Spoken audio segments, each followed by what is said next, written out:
Good afternoon, everybody, or good morning, or good evening.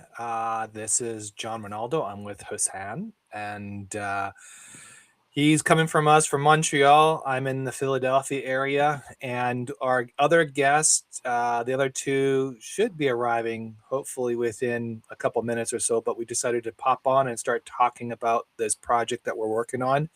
It's called The Hole, or that's the start of it. So we don't know where it's going to go. Um, just to kind of give you guys a premise to what this is that hey Randy, we just started. Hey, How you doing? good. I How you hope your doing? Italian. I hope your Italian's better than mine. Non è Hello, Randy. male. Nice to meet you. Bravo, mare. Nice to meet you too. So I hope your Italian's well because as Nicolo or Nicholas or I can't pronounce it. Niccolo.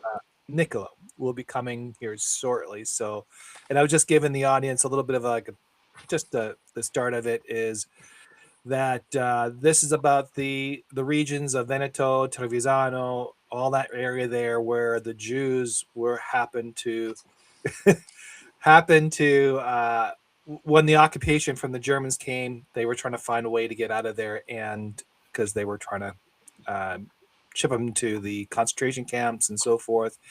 And this is almost the premise of very similar to Schindler's List, and that's what we're talking about and things like that.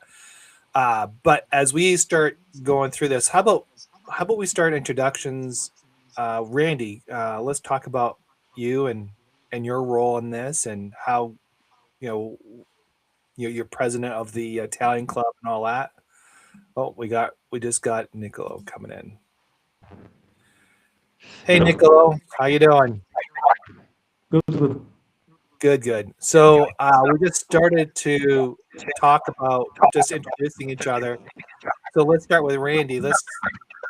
And by the way, people, this could be a bilingual situation where we're talking Italian because there might be some things going on that we need to translate and stuff like that. So let's start with that. So Randy, you may go ahead.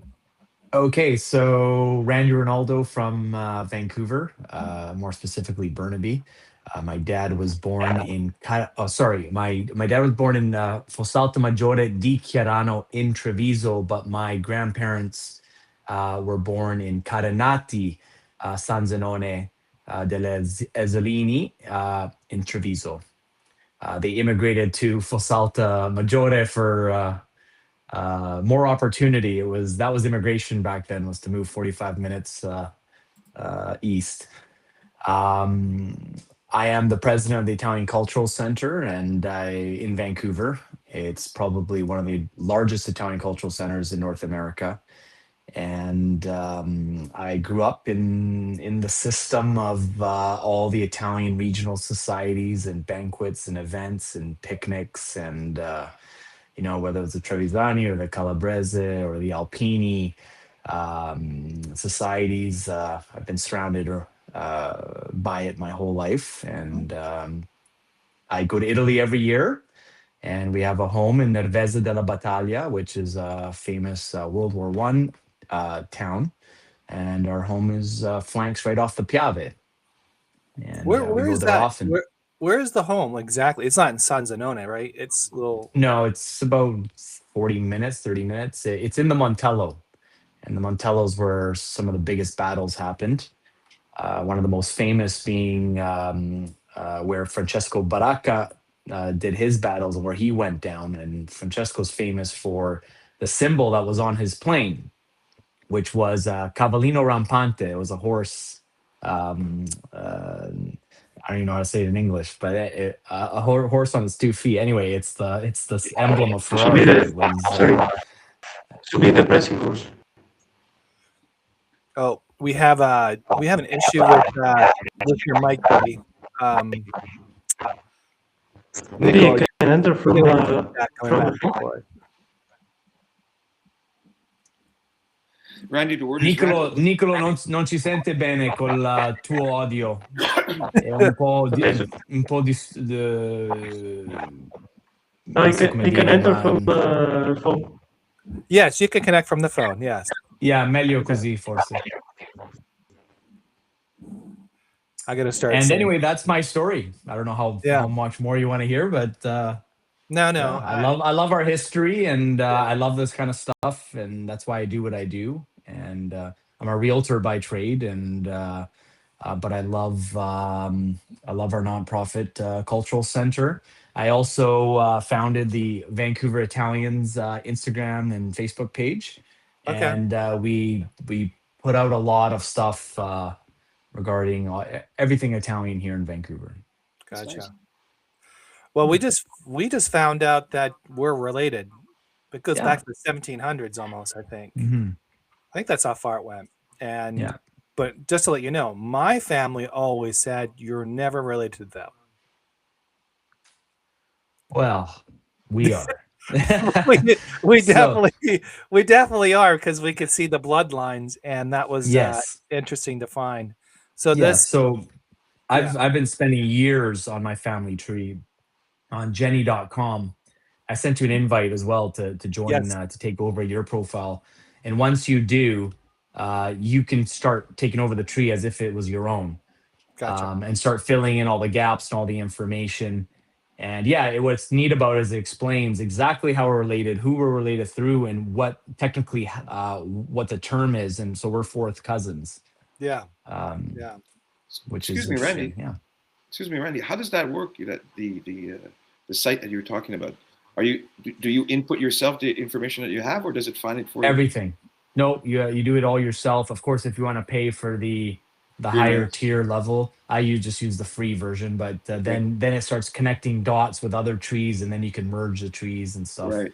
Okay. Yeah. Thank you. Nico, cosa fai?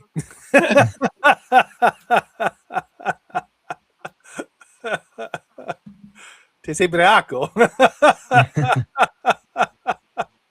You have a beautiful ceiling, Nicola. No, sorry. No, I didn't hear because I was setting the microphone because the audio came from another speaker. So now I hear you well. So okay. See. Now we hear you better. Okay. Senti Just meglio. set Much better. the camera. Okay. Perfect. No, So okay, sorry. we're going to come to you next, but let's start with Hassan. Talk about you and talk about what your background is. 'Cause your background is pretty fascinating to begin with. Yeah, So just go from there. It's a bit atypical, but it's a story of immigration and how Yeah. people meet and how things happen in history. My name is Hassan. Yes, I have an Arabic name, but if you look at the picture behind me, this was taken in front of my grandparents' house in Alano di Piave. The picture was taken by my grandfather, who, from family lore and family history, was a partisan, and his band got caught helping a family of Jewish people cross into Switzerland, and he spent the rest of the war in the camps in a war camp. I think it's Stalag 3 from my research, because most of the Italian partisans were sent in that camp next to Berlin. He spent the rest of the war there, got liberated by the Soviet army, came back to Italy. There was, of course, the whole region had been devastated. His brother had found work in Belgium in the coal mines, so he went there, started working in the coal mines, moved the whole family there. And that's why my mother grew up in Belgium of Italian extract. And every summer she would go back to Italy and all that. And that's the story. And I, like you see, as a young baby, I was raised by my grandmother in that village. So I have that little connection to it. And for a long time, my grandmother was very central to my life, and my grandfather too. And I just started looking at memories and all that. And at this point in my life, my mother is forgetting. She's 83 years old and she has Alzheimer's, so she's forgetting all these stories. And I just wanted to revive it, and I found interesting things. And by a complete chance, I met John on Substack, and we decided to work on this project because we realized that we were neighbors, and there were like historical uh, ties to our family's histories. So we decided it would be a good project to endeavor to. Yeah, and when we started digging in a little bit, we started to, you told me about your story about how your grandfather was captured by the Germans and how your grandmother went to, And then I started searching some of my backgrounds and started talking to some of my aunts and uncles and seeing if they can bring up some information like that. And the problem is that they didn't have a lot of stories. Right. A lot of it was researching and finding out, but some of the stories I got was personal stories from my uncle that he was able to give me some information. And that was pretty cool. And then as we were progressing through, this is where Randy came into play because he has a huge connection network of people, especially in Vancouver, where a majority of the construction team or the construction companies like Boza, Bodillon, all those big players came from the region of San Zenone. And that actually might help us uncover additional stories down the road. So we're looking forward to that connection. And he actually brought some stories forward, which we will start publishing them here shortly. But the other piece of this puzzle was Niccolo, right? Did I want to say did I pronounce it correctly? Or Niccolo, right? Is that correct? Well, anyways, Niccolo came. He was actually, we were talking on the side, and we were going back and Sorry, forth. lost the connection for a moment. Cosa? No, perso I lost the connection for a moment. Oh, you Now I lost can hear connection. Okay, good. So how he came into my orbit was we were Facebook messaging back and forth, and he was talking about and we happen to be relatives too. And are we like third or fourth cousins in this case? Fourth. So you might be related to Randy as well. We're not 100% sure. Or do you know? I'm probably closer to him I'm his third level cousin, kind of. Ok. Ehi, ti vorrei parlare italiano, parla italiano, ok? Sì. No problema qua. No, sì. Sì, Ok. spero che possiate capirmi perché appunto non so quanto sia buono il vostro italiano, però appunto il mio inglese non è così adatto forse quindi se posso parlare in italiano, ecco. Sì, sì. Parla italiano, dopo you mentioned it.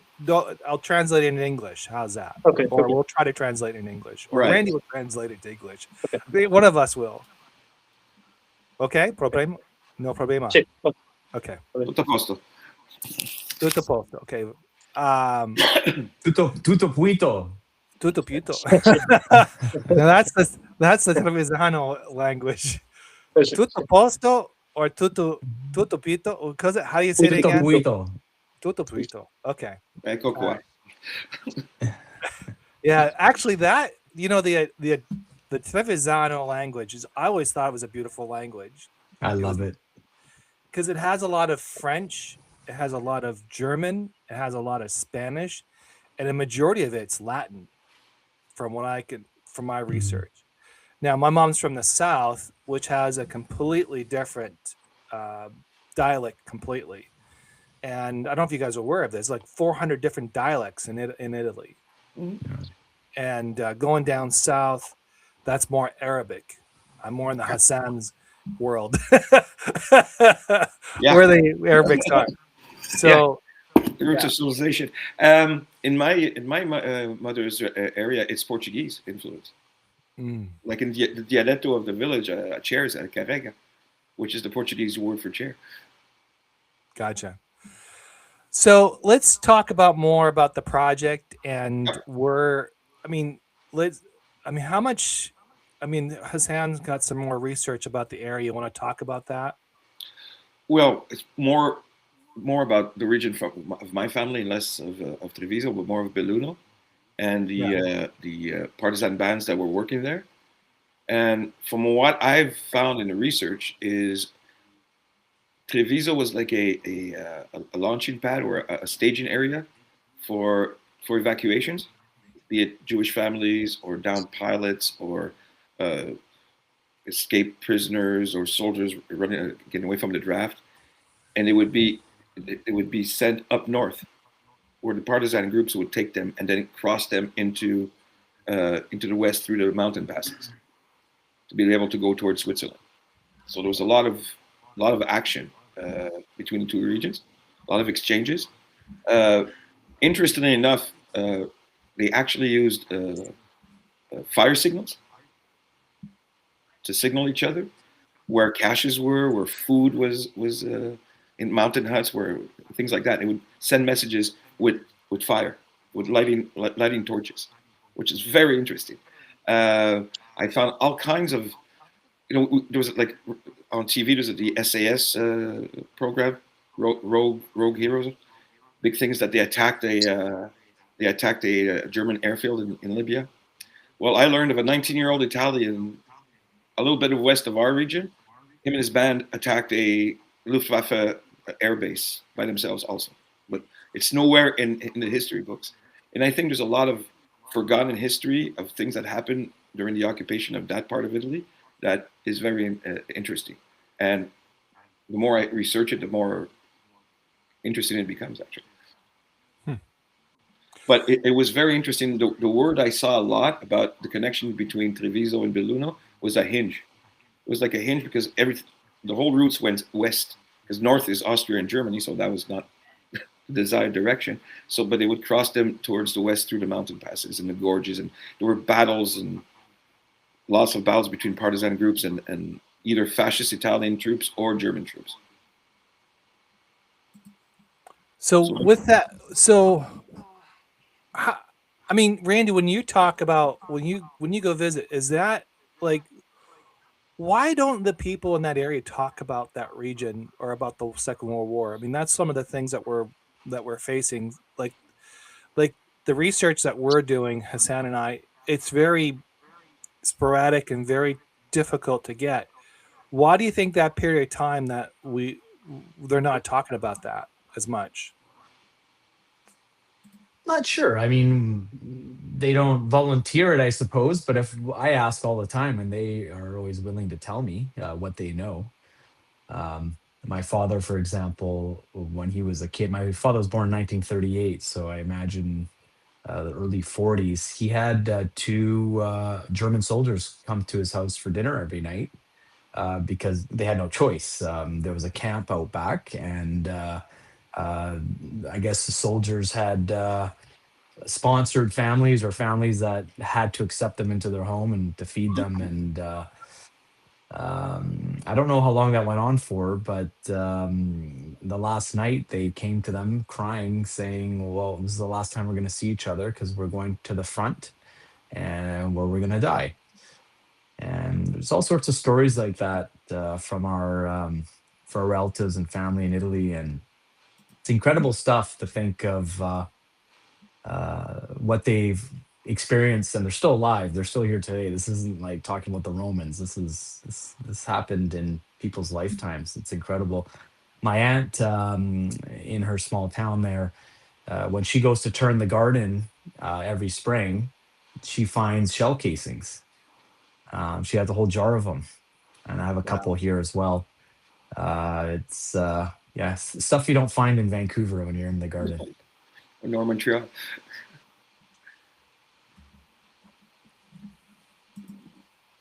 Oh, sorry.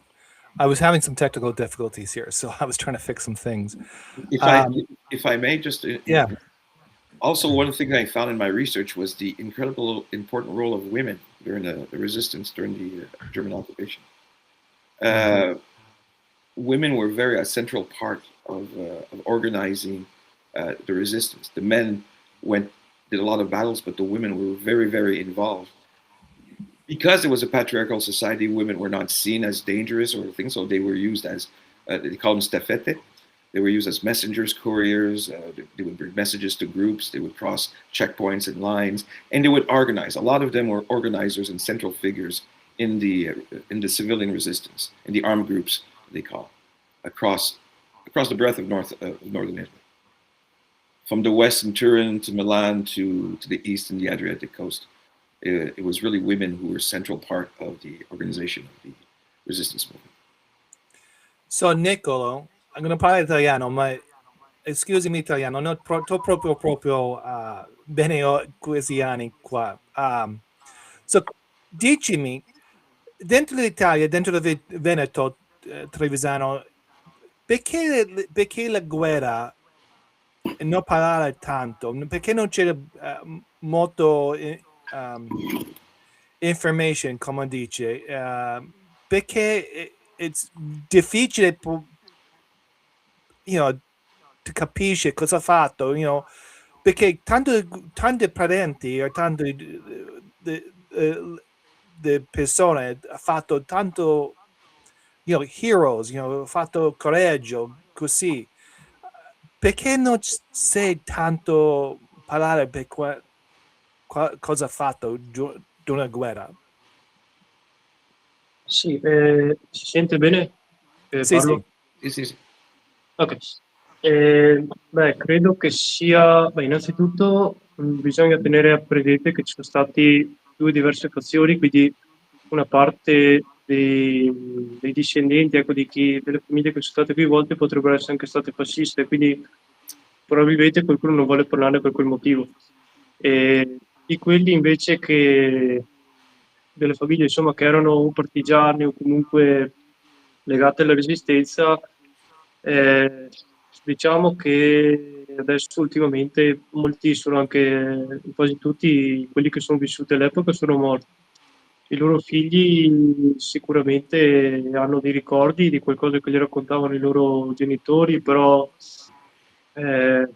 anch'io, per quello che posso dire io, tante persone che ho sentito, con cui ho parlato, hanno ricordi molto vaghi, forse perché la gente vuole anche dimenticarsi di quei momenti, ecco, delle difficoltà che hanno avuto. E se posso aggiungere una cosa personale, io ho avuto mio bisnonno, che lui era carabiniere, è stato imprigionato dai tedeschi, si trovava a Bolzano, quindi in Trentino Alto Adige, e lì appunto è stato catturato, portato in Germania come moltissime altre persone, e però appunto non, anche la mia nonna, scusate un attimo, quello che sistemo, anche la mia nonna non ha mai parlato di quello che è successo, delle sue sofferenze, le ho solo accennato qualcosa, perché si tende un po' a rimuovere, anche loro stessi tendevano, secondo me, a cancellare questi ricordi.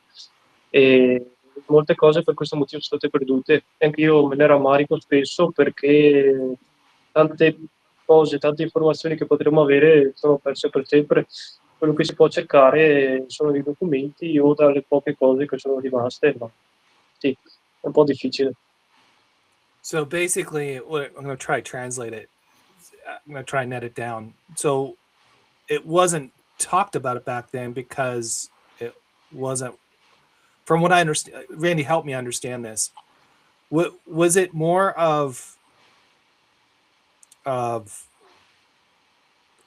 like it just happened and just we would move on type of thing? Is that what I'm understanding, Randy?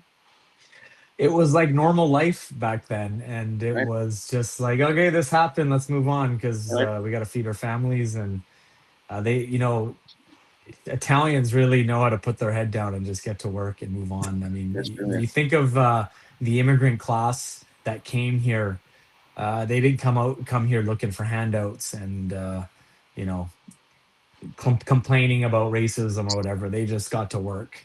They're not asking for reparations or Italians were interned here in during World War II, for example. The government apologized. We didn't even ask for it. They volunteered it. We didn't ask for reparations. How did those families, after they were interned here, how did they survive? How did they deal with it? They put their head down, they got to work, and they moved on, and they built the city. And I think that's in the same spirit. That's how it was in Veneto and in Italy. Well, one of the cool things about that region there, it wasn't devastated by war. It was actually protected. It was one of the, because you had Fiat, you had Lamborghini, you had all those major industrial things, because the Germans were using that as to build weapons and tanks and things like that. And for some reason, that held for many years.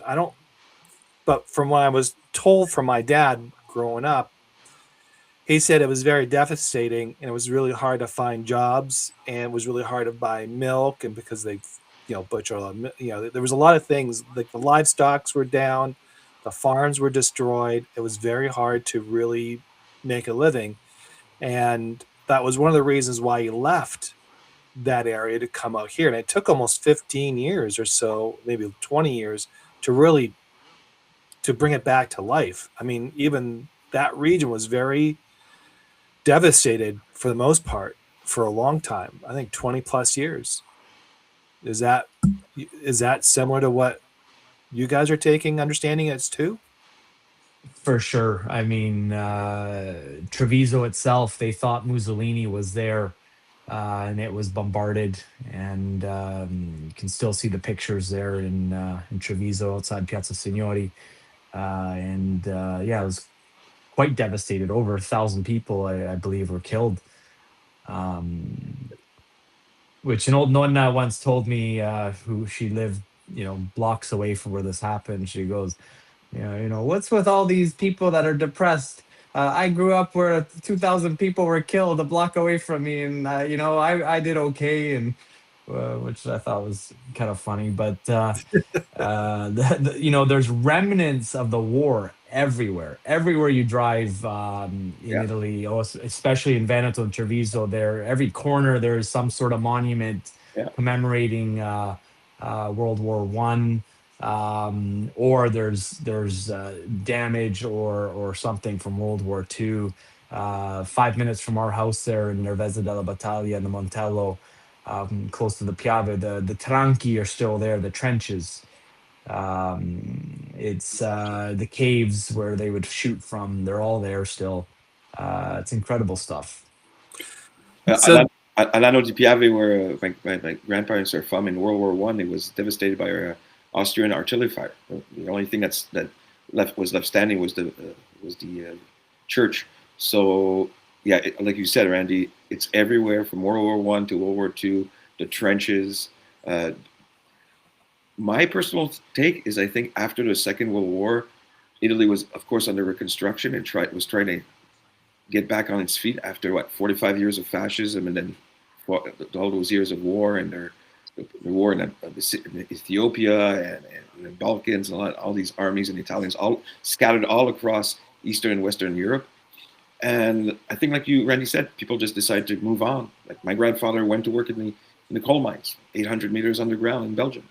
And we know that it affected him a lot. He did have what we would call today PTSD. Hit the ball pretty hard, but that was the way he survived, and he never shirked a day of work in his life. And that's what they did. They just went through and worked and tried to forget about what happened, because that was life. There's nothing to do. It happened. So I think that's why, and it stays in family lore, and people just don't talk about it. So that's why I think it's difficult to get current information. So one of the main characters in this region is Father Stocco, right? Stocco. Nicola, the Padre Stocco, right? Stocco, sì. Yeah. Excuse me, Vicky. No problem. Excuse. As people are watching this, we're speaking bilingual, but we're going to try to translate as we go through this. So this is actually what typical Italians would do in a typical dinner conversation. Would sit there, even from the French Canadians would sit there, and they will try to have this conversation bilingual. So you're actually getting some of the things, and I'm trying to practice my Italian again, and I've lost a lot of it. So, scusa, the Padre Stocco. What information or cosa ti know lui parlata tanto dentro quando era a scuola, or was he just somebody kind of after the fact? Does that make sense what I'm saying? Sì, ho capito.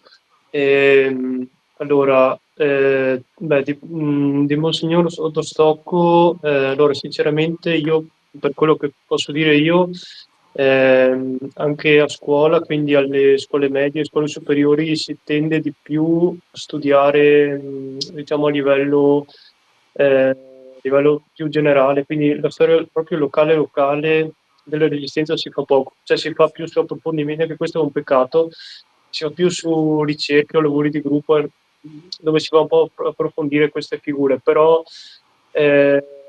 diciamo che non se ne parla moltissimo, è più per le persone della zona, comunque per gli esperti interessati di storia. E per esempio io ho studiato, ecco, quando ero alle medie, per esempio ho studiato, adesso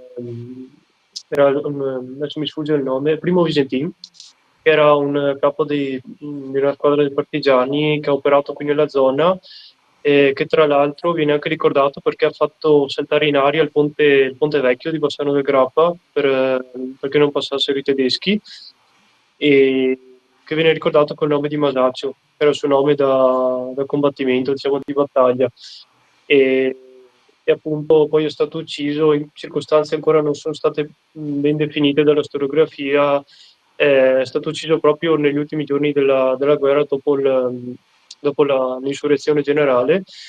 E quindi sì, io ho studiato un po' più quella figura, però Autostop sinceramente, a parte ricordi, comunque storie di famiglia, o comunque gente che conosco, sì, anziani che ne parlavano, sì, negli ultimi anni almeno non si è fatto molto, anche se quando ero piccolo c'è stato, in occasione di non mi ricordo che anniversario, probabilmente era un anniversario della sua morte, è stato fatto, mi pare nel 2013, ma non vorrei sbagliarmi, è stata fatta una cerimonia sì,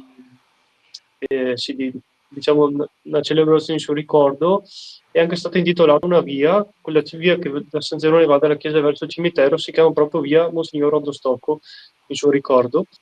E, però sì, appunto, se, so, se andate a chiedere, quello che voglio dire io, se andate a chiedere a una persona di Bassano, che non è molto distante da San Zerone, sono 10 minuti, cosa sapete di Monsignor Rodostocco, probabilmente non lo saprà. E questo è un po' il problema. So, from what I understand, Sì. so you're saying that you learned about it in school a Medio little bit scopo. about it. Yeah, about Father Sacco, and that was he was he considered a hero, from what I understand, or was he just a figure of someone that helped in the war? Does it? Sì, sì, no, no, la sua importanza è stata riconosciuta, però quello che voglio dire io è che non è così, cioè che è un grosso peccato è che non è così riconosciuto, cioè non è una figura di cui la gente sa subito, cioè non sa subito associare il suo nome all'importanza storica che ha avuto, perché ce ne sono altre della Resistenza più, diciamo, dalla parte dei partigiani combattenti, ecco, che vengono riconosciuti, che vengono ricordati. Invece purtroppo cioè, se ben ricordata sì, ma non così tanto come dovrebbe, diciamo. Okay, so he was considered a hero back then, to a certain degree, and then, but his story has legacy, and obviously it's being influenced throughout the schools. So he is being taught in schools as a hero. Is that correct? Sì, sì, però diciamo più a livello locale, quindi della zona, anche se andate per esempio a, non so, a Vicenza, probabilmente non lo conoscono, ecco, questo See. voglio dire. Okay, It's so very rich. yeah, so locally he is a hero, and he's only educated. It's being educated in that region, and that's really where it happens. Now, that is the main character of this whole story. May I? Yeah, go ahead. Isn't he also honored by Yad Vashem in Israel as a righteous, Yes. Yeah. righteous among the nations or something like that? Yes, Sì, he sì, is. Yeah, he actually archived in the Jewish Museum. Yeah. He is definitely there. Yeah, Interesting. yeah. So, Randy, so what do you think our next step is really to start really putting this together? Because eventually, because we've done a lot of research as is, and what do you think the next steps you think for us to help you out and to help bring people into the fold and help us kind of get this story running? Because obviously we're trying to influence other people or influence, not influence. I hate to use that word, but tap into your network so they can see the progress of this work. And how do we do that, you think? Ideally, you come out to Vancouver and I start touring you around, and you can start taking down the stories. Okay. Yeah, that That's what works. I'm hoping for. But Well, yeah, I was okay. So just to back the train up a little bit, I was planning on doing that. I was planning on doing it sometime in spring, and I got a health issue, major health issue, and that had that stopped me, and I'm under still doctor's advisement, and I can't do anything for the next 3 months or so, which was January.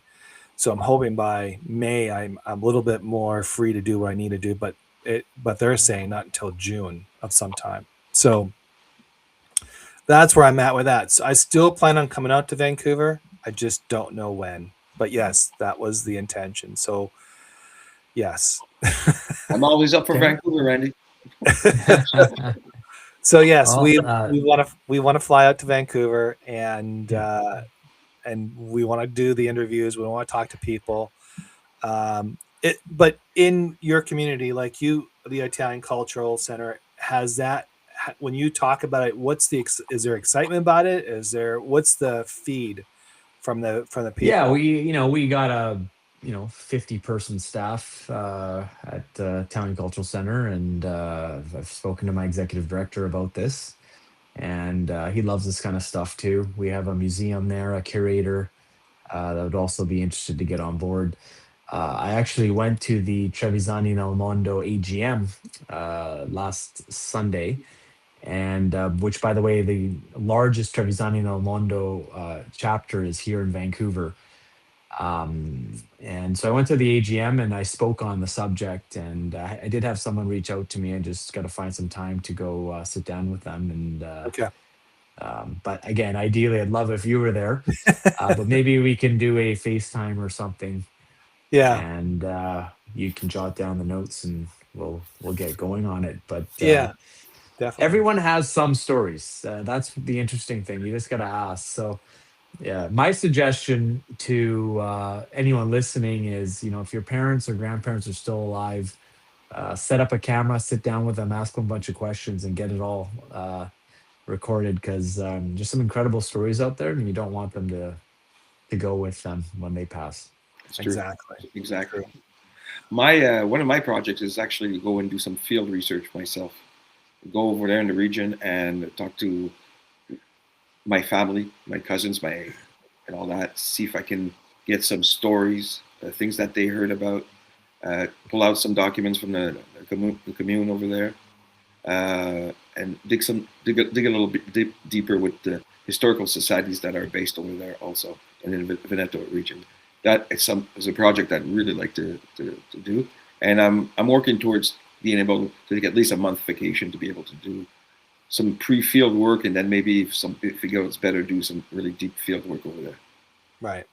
Yeah. And then I can come back and visit you guys in Vancouver and show you what I found. Well, the idea behind the podcast was to do interviews of people or to catalog the stories so we would have them on there, but also provide a little bit of the insight what's going on and what we're doing. It's more of like a behind the scene, more or less type of podcast. But if we can start interviewing people so we can start documenting them, that's the idea. That's sort of the high 50,000 foot type things. But, unfortunately we had a little bit of a setback, but we're back on track. We're moving forward with it. I think it's a great project. I think it's something that we haven't even, I don't think, like I said, that region hasn't really been talked about in the way that was talked about. Now, for most of us, we want to from what. So just to kind of give you guys a little bit of geography on this. So there's San Zenone. So you got, if you just imagine the Italian map, you have Venice and you have Milan, and they're kind of like, you just draw a line there. And there is a place called Vicenza. And within Vicenza, you just go north of Vicenza, and then you're getting into the Bassano del Grappa, and then you got San Zenone, then you got the mountains, the Alps. In that region is what we're talking about, which was pretty well fortified by the Germans, and they were extracting the Jews out of there and shipping up north into the concentration camps. And what the Italian families were doing, with the help with I think the churches were totally involved in that whole entire region as the underground, where they were kind of like protecting them, either trying to smuggle them up through the Alps or doing something. And we believe, based on what we've researched, that Father Sioka was part of that, was the lead in that whole process of getting these people through the channels and maybe through the churches, and that's how they were smuggling them up. Now, I don't see anything contrary to that, but Nicola, is that is that almost exactly what we were saying? Is what we're discovering? What was happening? So about the church, you mean? Yeah, the churches. Were the churches involved in the help throughout the region? Because when we talked to Hassan, he's a little bit north of us, of San Zenone. Veruno, yeah. And then they were kind of like going through there. So were the churches involved in all that? Do you know that to be true? Sì, sicuramente hanno avuto un ruolo importante, anche perché diciamo che i sacerdoti erano le figure un po' di riferimento all'epoca per dei paesi che erano ancora poco sviluppati, almeno parlo per la zona vicina a San Zenone, era zone comunque prevalentemente agricole. Anche oggi non è che ci siano grandissime industrie, ma parlo nel raggio di 40 chilometri più o meno. E quindi sì, i preti sicuramente hanno avuto un ruolo importante nel proteggere gli ebrei e comunque le persone in difficoltà, perché anche chi doveva, anche per esempio so di altre storie, per esempio di americani e anche inglesi che sono stati salvati ospitati, comunque nascosti dai preti, e anche comunque tutte le persone che avevano bisogno sicuramente da loro trovavano riparo, e quindi questo sì, posso confermarlo sicuramente. So in just to nut all that, he basically confirmed that there was a network of churches working themselves through and helping the Jewish families getting through there. Now, can I say something? Yeah. There's also something really interesting, is that a lot of the partisan bands were communist, Marxist, anarchists, and they worked together, and they worked with the church also, which makes us strange bedfellows when you think about it politically. These people were, even though they were politically opposites, they would work together to help people, either be families of Jews or escaped prisoners, like Nicola said, or American or British flyers, to cross the lines into Switzerland. It's really interesting, the dynamic that must have been alive that time. The church, very conservative, very big institution in Italy and all that, and all these bands of civilians who were like, no, I'm a communist, I'm an anarchist, I'm this and I'm that, and they would fight violently, armed struggle against the Germans, and at the same time help these people escape into Switzerland. Fascinating story. Yeah, that's huge. So with that said, I mean, I don't want to extend this more than an hour, but if we, like, Hassan, what do you think the next step is now? We have a little bit of a base going on. You want to do more research. I think we have to decide, is this going to be a fictional account or non-fictional account? Are we doing this as a documentary? Are we trying to write a novel, a history, ethnography? I think we have to focus down. I don't see why we can't do a little bit of everything. I can't see why we can't make a documentary about this. I can't see why we can't write a novel about this. One doesn't stop the other. But I think first of all, I don't think we need that much more research, but I would love to have more research. I would love to have more stories and things, but also it makes for a big canvas. And I don't know right now if it's best to give a big canvas of the whole story or to try to focus it down into, let's say, half a dozen characters that would show like the big picture. We would take like a cast of characters, like in any story, to paint a picture of what was going on behind it. So we have to, with Randy and Nicolo, talk about how we want to see this done. I think on one point, as a documentary, as a series of talks, it would create interest. And if we see that we have enough material to either do a fiction or a non-fiction book or story about it, we can go through that. But first, I think we need to gather all our little characters together and see where we're going to go with this, in my point of view. Because right now I do have a story in my head. Yeah, me too. How I would go about it. It would actually start with the ending of the Roman occupation by the Allies, and then there's that line called, I forgot the line. It's Gustav. What's that? Gustav. Gustav? Gustav. Gustav. Yeah. That's where that line was, and it kind of briefs on the transition between the powers of going back to the king, going back to Mussolini, kind of like that duel, whatever, and then it goes right into the story, into talking about how. And it could start with Franco, with Father Sa, or it could start with somebody. It could start with a Jewish family and kind of going in that direction where they're being feared and all that, and start with that. We can either start with the story like that, and I think it could be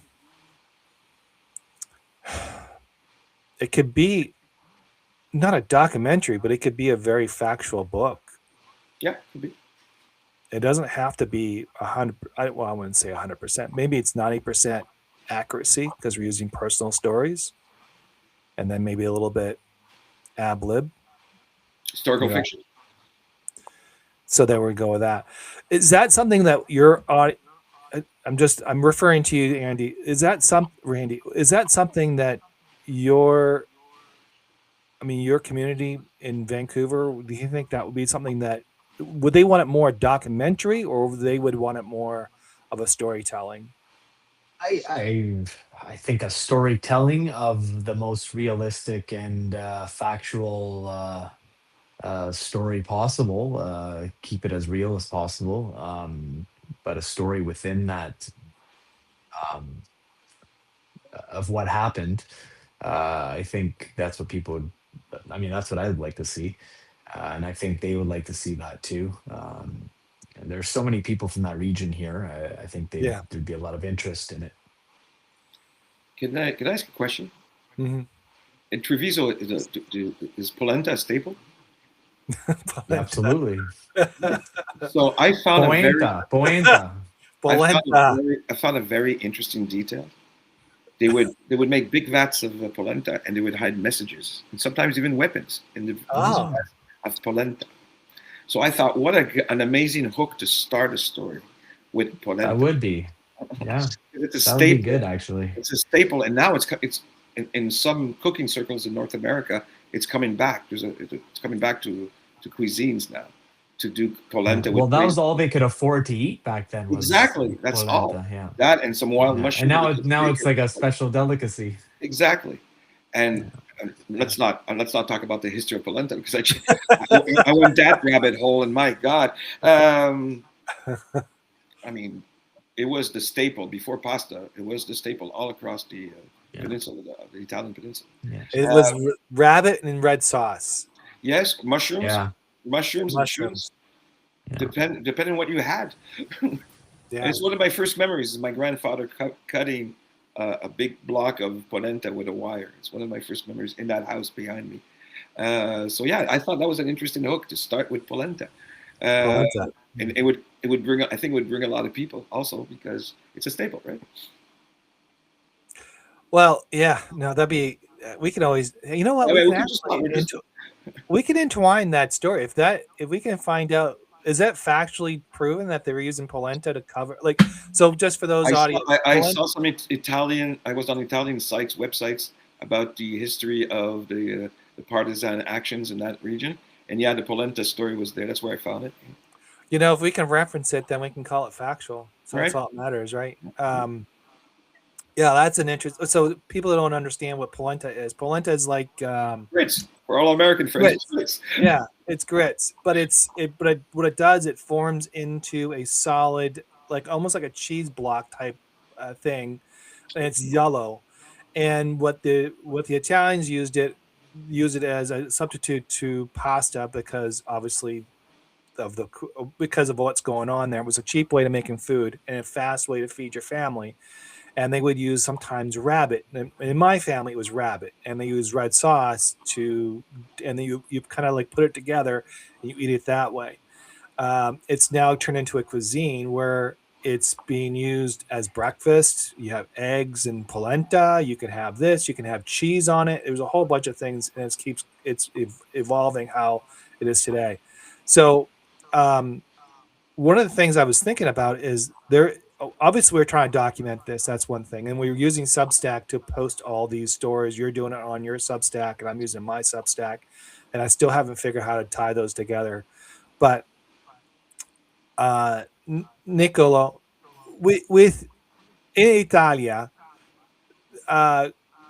depends if people. You think people would be interested in this story? Depends if people vuole sapere cosa fa la guerra, questa storia?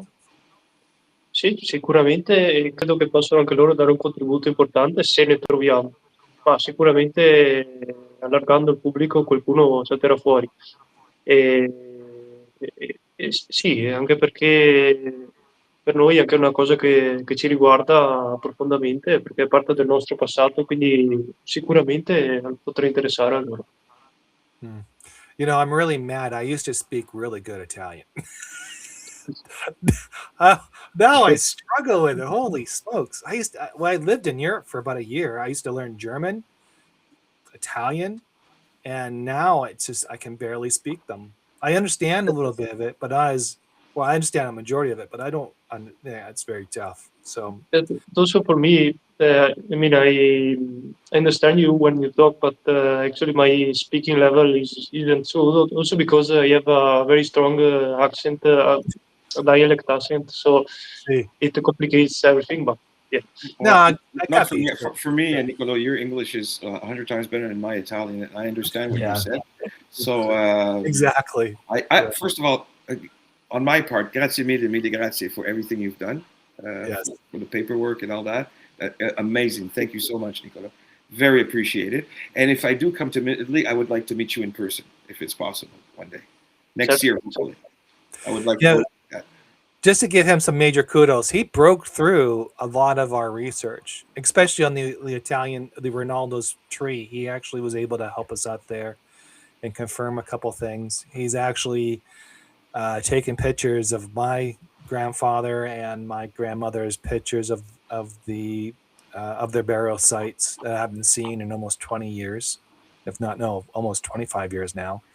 So it was nice to see that. And Yeah, I took some of those photos and I put them on the Jenny family tree. So when you go to Okay. those person's profiles, you'll see those pictures now. Perfect. Yeah. Much appreciated, Nicola. Yeah. Much appreciated.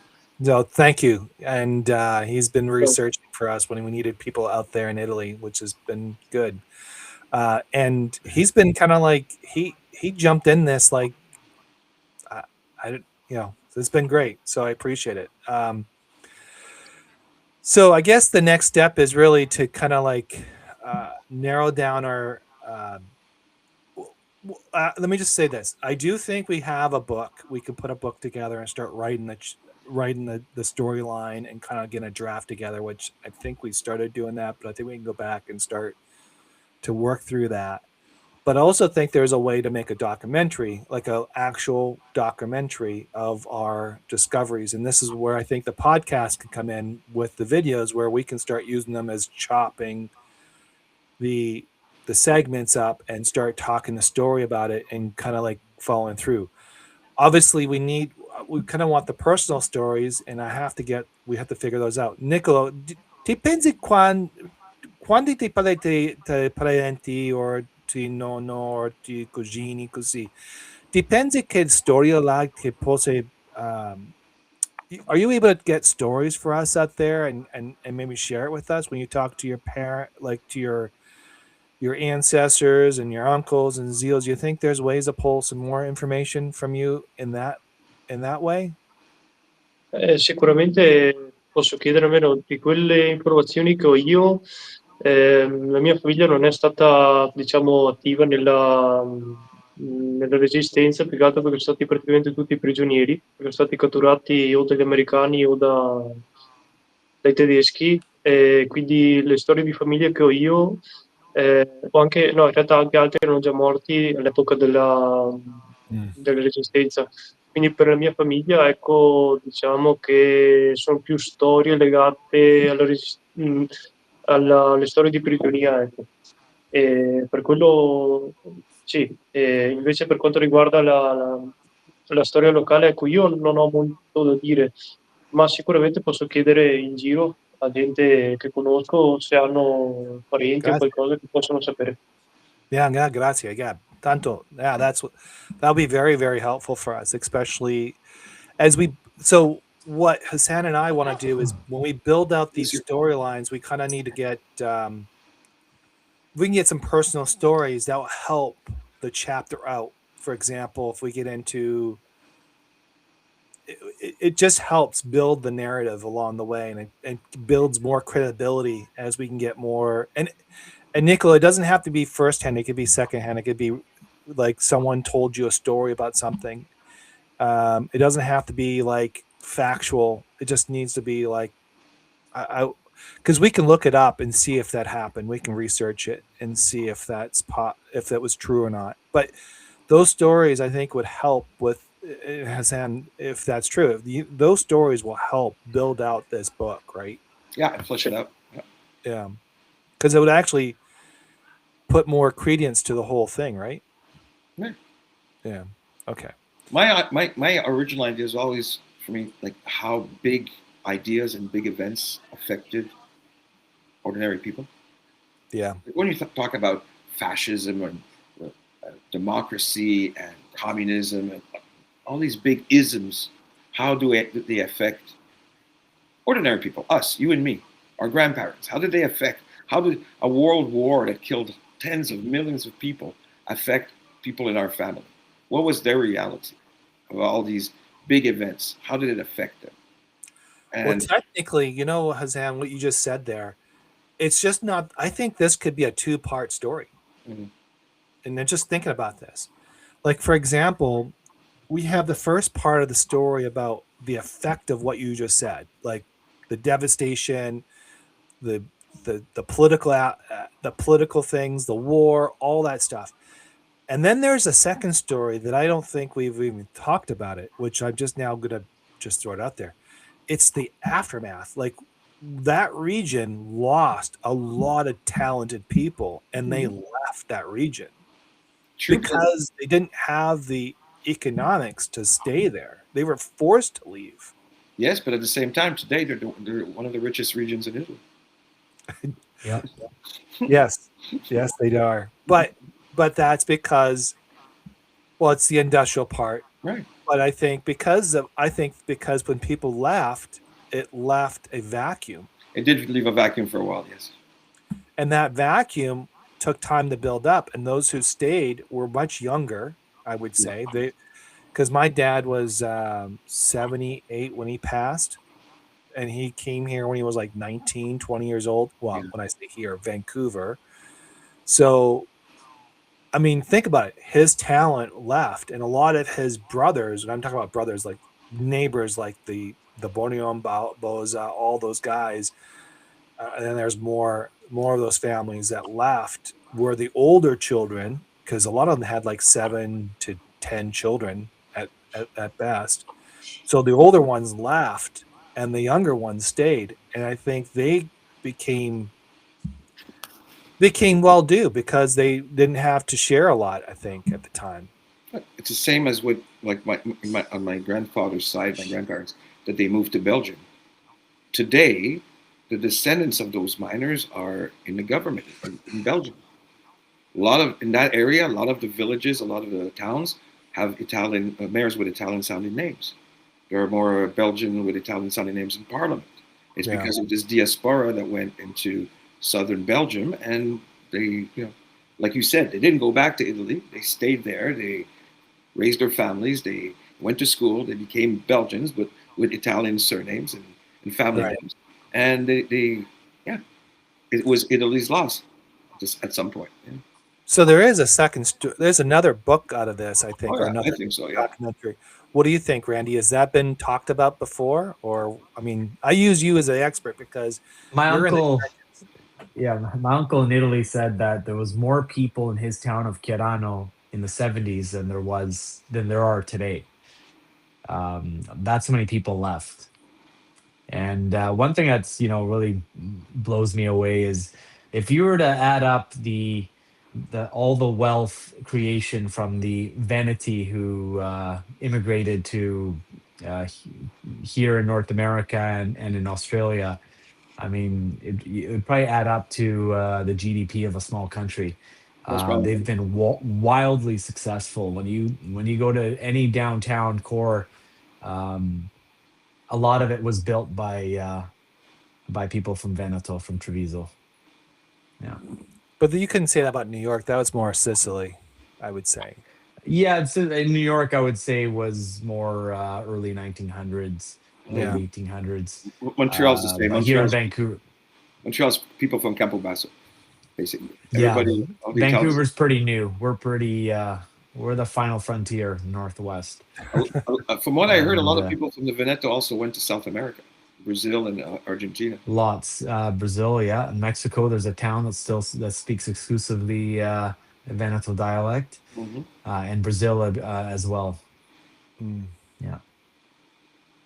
So we have to get through the first book, I think, but there is a second. I think there's a second one based on just on our conversation today that we are talking about the aftermath, and we're not. And I don't think we can address it in the first half of this. There's no way, because the story that we're trying to develop really leads into that part where everything is devastated, and because the ending is going to be more or less of the region is devastated and just it is what it is, as what Nico was basically saying. We kind of, and Randy was saying, you kind of live because that's all you have at the end of the day, and if you don't live, then you just got to move on.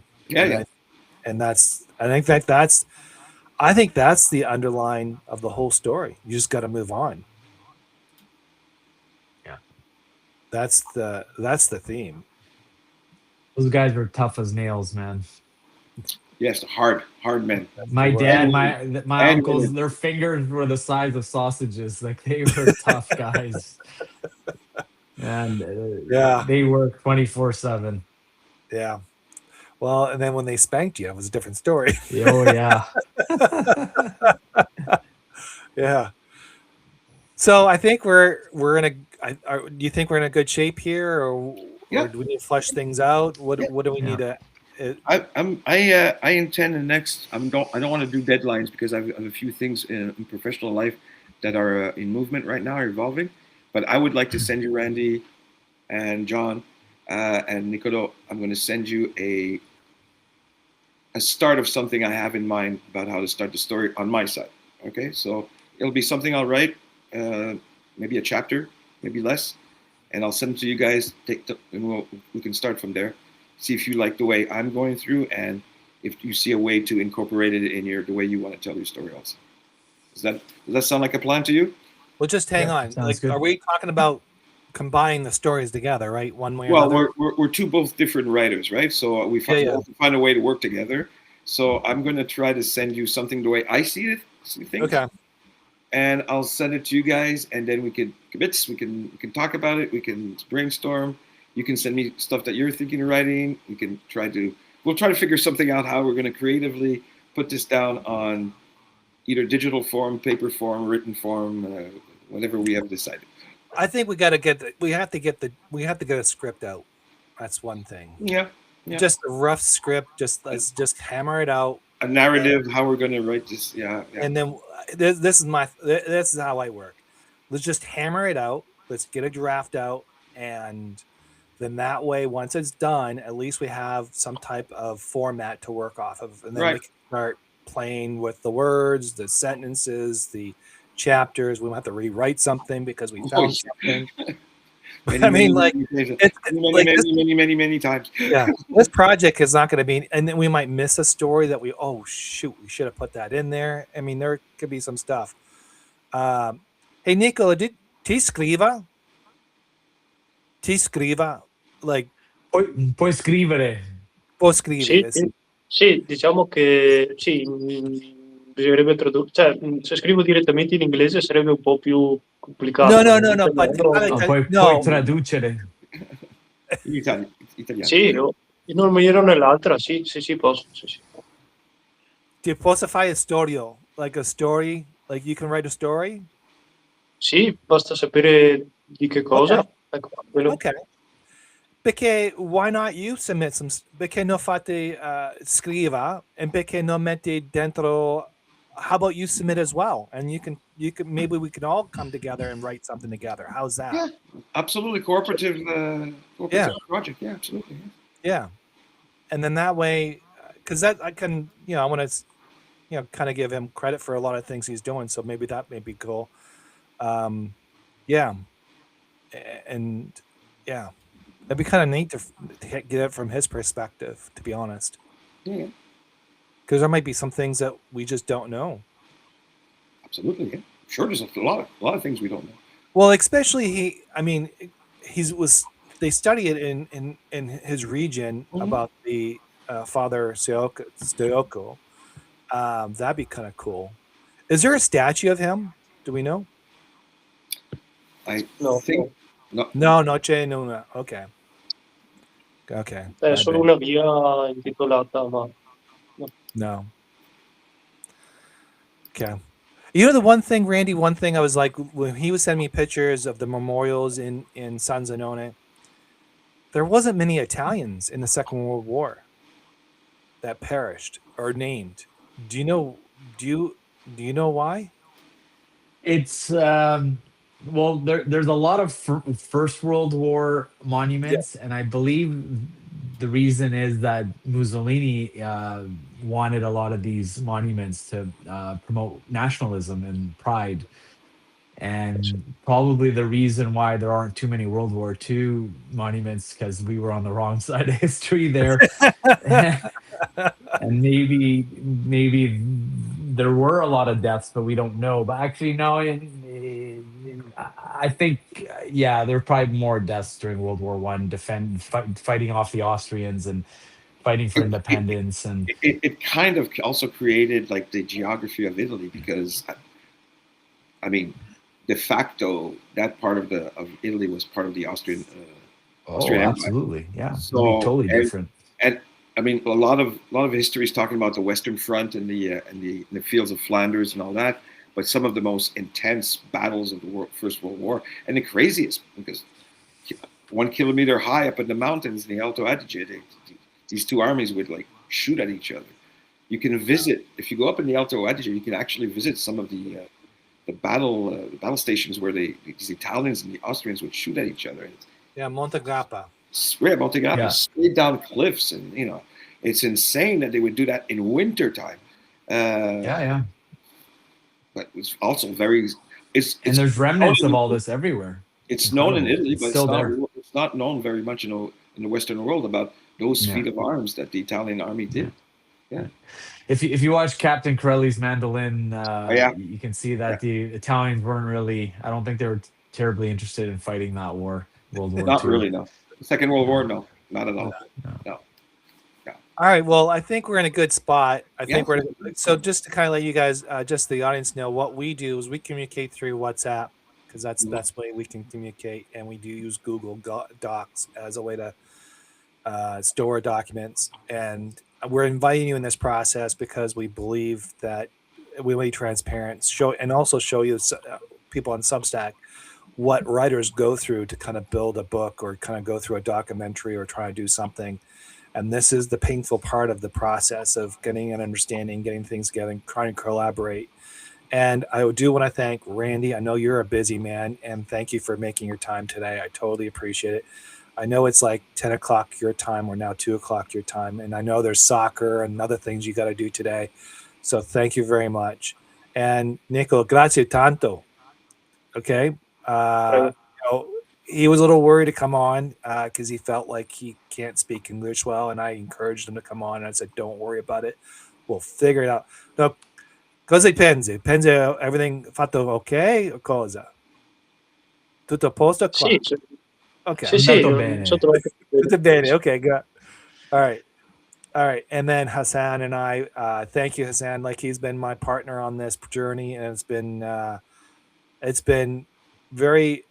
It's kind of like a legacy to remember, and I can't wait to finish it. That's really what I do. I want to finish this. I want to thank you, John, for actually thinking about this project and starting this. It's very interesting. I think we have something that we can honor both our families and all our families from the region, everybody who suffered and suffered greatly through those troubled times. And I think it's good that we're able to honor them and not forget their stories. And again, Randy, also thank you for your participation in all this. Very humbled, very glad to see you and meet you. And Nicolo, grazie mille, grazie. It was wonderful. And I hope to see you face to face soon. All right, so hang on. Anything else, guys, for the better of the good, or we're good? Vorrei anch'io ringraziarvi per questa opportunità, davvero sono molto contento di partecipare. Grazie. Tanto, grazie.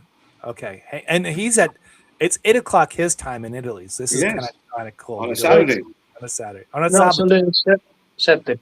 Let's set. Okay, 7 o'clock. Okay, hang on, guys. Tempo di andare fuori. Fare un po' di festa. Okay, hang on, guys. Thank you very much. Thank you. Okay.